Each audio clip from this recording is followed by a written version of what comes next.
మన ఇండియాకి ఇండిపెండెన్స్ వచ్చినప్పటి నుండి ఇప్పటి వరకు కూడా అభివృద్ధి చెందుతున్న దేశంగానే మిగిలిపోవడానికి మెయిన్ రీజన్ స్కామ్స్. ఈ స్కామ్స్ అనేవి గవర్నమెంట్ లోని వ్యక్తులు మాత్రమే కాకుండా కొంత బిజినెస్ మ్యాన్స్ మనలాంటి సాధారణ వ్యక్తులు కూడా చేస్తూ ఇండియా ఆర్థిక వ్యవస్థని దెబ్బతీస్తున్నారు. ఇటువంటి స్కామ్స్ లో మనకి తెలిసినవి Vijay Mallya scam, Nirav Modi scam, Satyam scam, Sreeji scam and most popular Harsha Mehta scam. ఇవే కాకుండా ఇంకొక స్కామ్ ఉంది, అదే తెలుగు స్కామ్. ఈ స్కామ్ వాల్యూ 32,000 కోట్లు. ఇది హర్ష మెహతా స్కామ్ కంటే పెద్ద స్కామ్. ఇది చేసింది మరెవరో కాదు, కూరగాయలు అమ్మే వ్యక్తి. ఇతని పేరు అబ్దుల్ కరీం తెగ్లీ. అసలు కూరగాయలు అమ్మే వ్యక్తి ఇంత పెద్ద స్కామ్ ఎలా చేశాడు, ఎందుకు చేశాడు, చివరికి ఎలా దొరికాడు అనేదే ఈ వీడియోలో కంప్లీట్ గా తెలుసుకుందాం. ఈ వీడియో చాలా ఇంట్రెస్టింగ్ గా ఉంటుంది, సో వీడియోని ఖచ్చితంగా స్కిప్ చేయకుండా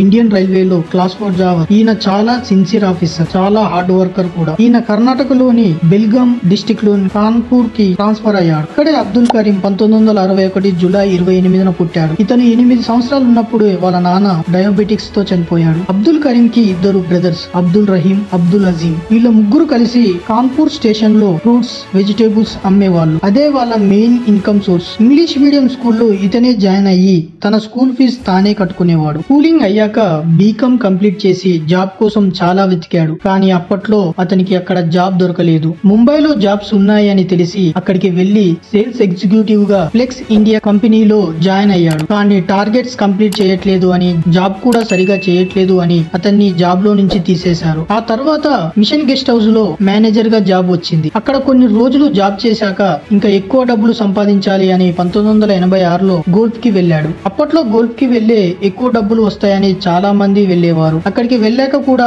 చాలా జాబ్స్ చేస్తాడు, కానీ జాబ్స్ లో నుండి అతని వర్క్ బాగాలేదని తీసివేసేవారు. చివరికి మళ్ళీ అబ్దుల్ కరీం తిరిగి ముంబైకి వచ్చాడు. ఇక్కడ నుండి అతని స్కామ్ జర్నీ స్టార్ట్ అయింది. అబ్దుల్ కరీం ఫస్ట్ నుండి క్విక్ మనీ పైనే ఎక్కువగా ఇంట్రెస్ట్ గా ఉండేవాడు. అంటే తక్కువ టైంలో ఎక్కువ సంపాదించాలి అని. అలాంటి బిజినెస్ ల కోసం చాలా తిరిగి చివరికి ట్రావెల్ ఏజెన్సీ చేసే పనిని చూశాడు. అది అతనికి బాగా నచ్చింది. వాళ్ళు ఏం చేస్తారు అంటే ఫేక్ పాస్పోర్ట్స్, ఐడి కార్డ్స్ తయారు చేసి డబ్బులు చాలా సంపాదిస్తారు. సో అబ్దుల్ కరీం కూడా అలాగే చేసి డబ్బులు చాలా సంపాదించాలి అని డిసైడ్ అయ్యి అరేబియన్ మెట్రో ట్రావెల్స్ అనే కంపెనీని స్టార్ట్ చేసి మిడిల్ ఈస్ట్ కంట్రీస్ కి వెళ్లి వాళ్ళకి ఫేక్ పాస్పోర్ట్స్, ఐడి కార్డ్స్ తయారు చేసి వారికి ఇమిగ్రేషన్ క్లియర్ చేసేవాడు. ఇలా కొన్ని సంవత్సరాల పాటు చేసి డబ్బులు బాగా సంపాదిస్తాడు. కానీ ఒక రోజు ఇమిగ్రేషన్ పోలీసులకు దొరికిపోయి జైలుకి వెళ్లాడు. ఇదే జైల్లో తెలుగు స్కామ్ చేయడానికి మొదటి అడుగు పడింది. జైలు అంటేనే క్రిమినల్స్ ఉంటారు. వాళ్ళు అంతా ఒకే దగ్గర మీటింగ్ పెట్టి వాళ్ళ ఒపీనియన్స్, స్టోరీస్ చెప్తుంటారు. అలా అబ్దుల్ కరీం కి రతన్ సోనే అనే వ్యక్తి పరిచయం అయ్యాడు. అలాగే చాలా క్లోజ్ అయ్యారు. రతన్ సోనే స్టాక్ మార్కెట్ లో ఒక ఫ్రాడ్ చేసి జైలుకి వచ్చాడు. ఇతనితో కంపేర్ చేస్తే అబ్దుల్ కరీం చేసిన క్రైమ్ చిన్నది. అయితే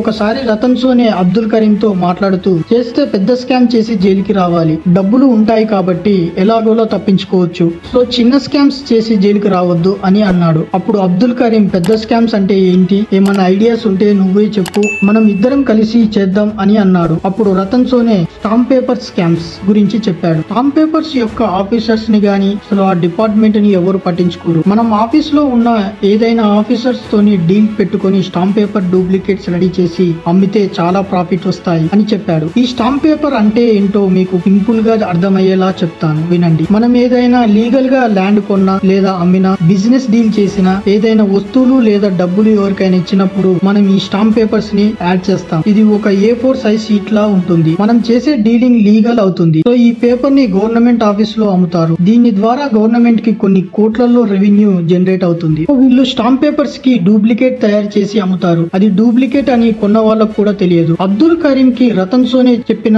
ఐడియా నచ్చి ఓకే అని చెప్పాడు. 1993లో ఈ ఇద్దరు జైలు నుండి బయటికి వచ్చాక స్కామ్స్ కి సంబంధించిన పనులను స్టార్ట్ చేస్తారు. Government officers, police officers, politicians ని కలిసి ఈ డీలింగ్ కి ఒప్పుకునేటట్టు వారిని టైం టు టైం డబ్బులు ఇస్తామని చెప్పి డీల్ సెట్ చేసుకున్నారు. ఆ తర్వాత 1994లో స్టాంప్ పెండింగ్ లైసెన్స్ ని కూడా తీసుకుంటారు. ఎందుకు అంటే వీళ్ళు స్టాంప్ పేపర్స్ ని అమ్మితే డౌట్ రాకుండా ఉండడానికి. ఆ తర్వాత నాసిక్ కి వెళ్లారు. అక్కడ కరెన్సీ నోట్స్ ప్రింట్ చేసే ఆఫీస్ కి వెళ్లారు. అక్కడ స్టాంప్ పేపర్స్ కూడా ప్రింట్ చేస్తారు. అయితే అక్కడ ఆఫీస్ స్టాంప్ పేపర్స్ ప్రింట్ చేసే మిషన్ ని పాతబడినప్పుడు దాన్ని వేలం వేస్తారు. సో ఆ మిషన్స్ ని వీళ్ళు వేలంలో దక్కించుకొని అక్కడ ఆఫీసర్ హెల్ప్ తో స్టాంప్ పేపర్స్ ని యూజ్ చేసే మెటీరియల్స్ ని తెప్పించుకొని యాజ్ టీజ్ ఒరిజినల్ లాగే ప్రింట్ చేసి చేసేవారు. బికాస్ గవర్నమెంట్ వాడే మిషన్స్ మెటీరియల్స్ నే యూజ్ చేసి చేస్తున్నారు కాబట్టి ఒరిజినల్ ఏదో డూప్లికేట్ ఏదో చెప్పడం కూడా కష్టం. కొన్ని రోజులకు అబ్దుల్ కరీం రతన్ సోని విడిపోయారు. గవర్నమెంట్ ప్రింట్ చేసే స్టాంప్ పేపర్స్ ని గవర్నమెంట్ ఆఫీసర్ హెల్ప్ తో స్ట్రాటజీ క్రియేట్ చేసి తను మాత్రం ఫేక్ ని పెద్ద మొత్తంలో అమ్మనికి స్టార్ట్ చేస్తాడు.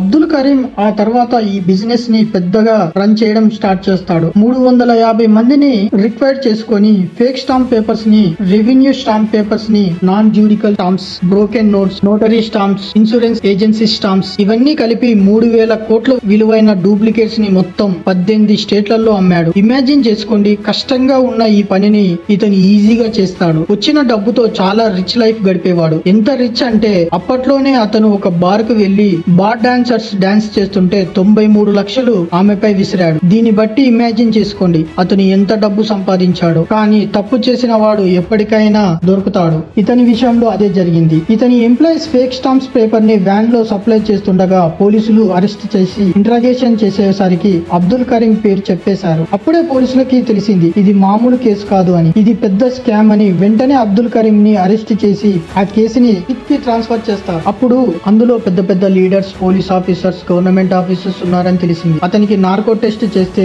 పీసీపీ పార్టీ చీఫ్ అయిన శరద్ పవార్ పేరు కూడా చెప్పాడు. తర్వాత కొన్ని రీజన్స్ వల్ల ఈ కేసుని సిబిఐ కి ట్రాన్స్ఫర్ చేస్తారు. 2006లో కోర్టు అబ్దుల్ కరీం కి 30 సంవత్సరాలు జైలు శిక్ష వేసింది. 202 కోట్ల ఫైన్ కూడా వేసేసింది. ఈ ఫైన్ అప్పట్లో హైయెస్ట్ ఫైన్. ఆ తర్వాత కొన్ని రోజులకు అతనికి వేసిన శిక్షను 30 నుండి 13 సంవత్సరాలకు తగ్గించింది. కానీ 2017లో అతను డయాబెటిక్స్ తో జైల్లోనే చనిపోయాడు. ఇతని చనిపోయాక చాలా కాంట్రవర్సీ అయ్యాయి. అవేంటంటే ఇతని డెత్ కూడా హర్షద్ మెహతా లాగానే ప్లాన్ చేసి చంపారు అని. ఎందుకు అంటే ఇలా అన్నారు, వీళ్ళిద్దరి డెత్ లో చాలా సిమిలారిటీస్ ఉన్నాయి. అది ఏంటంటే హర్షద్ మెహతా కూడా అబ్దుల్ కరీం లాగానే పొలిటికల్ స్పేర్ చెప్పాడు. వీరిద్దరు డెత్ కూడా జైల్లోనే అయ్యింది. నిజం చెప్పాలి అంటే ఈ స్కామ్స్ ఒక చదరంగం లాంటిది. ఇందులో అబ్దుల్ కరీం చాలా చిన్న పాము మాత్రమే. అసలు వ్యక్తులు ఇంకా వేరే ఉన్నారు. ఫ్రెండ్స్, ఇది తెలుగు స్కామ్ కంప్లీట్ డీటెయిల్స్.